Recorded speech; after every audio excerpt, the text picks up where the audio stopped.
আসসালামু আলাইকুম মালয়েশিয়া প্রবাসী ভাইগণ, আশা করি আপনারা প্রত্যেকে ভালো আছেন। মালয়েশিয়াতে স্বেচ্ছায় আত্মসমর্পণ করল বাংলাদেশিরা। 19 বাংলাদেশির অবিশ্বাস্য সিদ্ধান্ত মালয়েশিয়াতে। চলুন খবরে বিস্তারিত জেনে নেওয়া যাক। মালয়েশিয়ায় ক্রমবর্ধমান অভিবাসন নজরদারি ও আইন প্রয়োগের ফলে অবৈধভাবে অবস্থানকারী বিদেশিদের মধ্যে আত্মসমর্পণের প্রবণতা বেড়েছে। দেশটির উত্তর পূর্বাঞ্চলীয় কেলান্তান প্রদেশে চলতি বছর থেকে শুরু হয়ে এখন পর্যন্ত মোট 82 জন বিদেশি নাগরিক স্বেচ্ছায় অভিবাসন দপ্তরে আত্মসমর্পণ করেছে, যাদের মধ্যে 19 জন বাংলাদেশি নাগরিক। শনিবার 18 অক্টোবর রাজ্যের অভিবাসন বিভাগের পরিচালক মোহাম্মদ ইউসুফ খান এক সংবাদ সম্মেলনে এই তথ্য নিশ্চিত করেন। তিনি জানান, আত্মসমর্পণকারীরা ইমিগ্রেশন আইন 1959-63 এর ধারা 15(1)(c) অনুসারে দায় স্বীকার করেছে। এই ধারা অনুযায়ী মেয়াদোত্তীর্ণ ভিসা নিয়ে দেশে অবস্থান করা অপরাধ হিসেবে গণ্য। পরিচালক বলেন, এই ব্যক্তিরা স্বেচ্ছায় আত্মসমর্পণ করেছে কারণ তারা দেশে ফিরে যেতে চান এবং উপলব্ধি করেছে যে তারা অভিবাসন আইন লঙ্ঘন করেছে।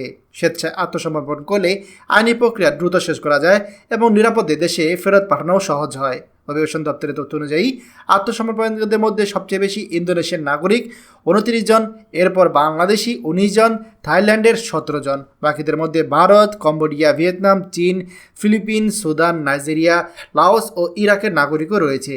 এছাড়া কেলান্তান প্রদেশের সীমান্ত এলাকায় সাম্প্রতিক অভিযানে আরও 3 জন বিদেশি আটক করা হয়েছে। তাদের মধ্যে 2 জন কম্বোডিয়ান ও 1 জন থাই নাগরিক। তারা ইমিগ্রেশন আইনের ধারা 15(1)(c) ও 55(e) লঙ্ঘনের অভিযোগে আটক হয়। এসব ধারা অনুযায়ী অপরাধ হল মেয়াদোত্তীর্ণ অবস্থান ও অবৈধ অভিবাসীদের আশ্রয় প্রদান। মোহাম্মদ ইউসুফ খান আরও জানিয়েছে, চলতি বছরের জানুয়ারি থেকে এখন পর্যন্ত বিভিন্ন অভিযানে 493 জন অনুমোদিত বিদেশি আটক হয়েছে। এদের মধ্যে বাংলাদেশ, মিয়ানমার ও থাইল্যান্ডের নাগরিকের সংখ্যা সবচেয়ে বেশি। তিনি বিদেশি নাগরিকদের সতর্ক করে বলেন, যাদের ভিসার মেয়াদ শেষ হয়ে গিয়েছে বা যারা অভিবাসন আইন ভঙ্গ করেছে তারা যেন আইনি ব্যবস্থা নেওয়ার আগে স্বেচ্ছায় আত্মসমর্পণ করে। এতে তারা আইনি জটিলতা থেকে মুক্তি পাবেন। মালয়েশিয়া সরকার সম্প্রতি অভিবাসন সংক্রান্ত যে কঠোর ব্যবস্থা গ্রহণ করেছে, এতে আমাদের প্রবাসীদের অনেকেরই ঘুম হারাম। বিশেষ করে দেশটির বিভিন্ন প্রদেশে নিয়মিত অভিযান চালিয়ে অনেক বেশি অনুমোদিত শ্রমিক গ্রেপ্তার এবং বহিষ্কার হচ্ছে। বিশেষজ্ঞদের মতে, মালয়েশিয়ার শ্রম বাজারে বৈধ উপায় ফিরতে হলে প্রবাসীদের এখনই সচেতন হতে হবে এবং নিয়ম মেনে কাজ করতে হবে, অন্যথায় তাদের জন্য পরিস্থিতি আর অনেক খারাপ হবে।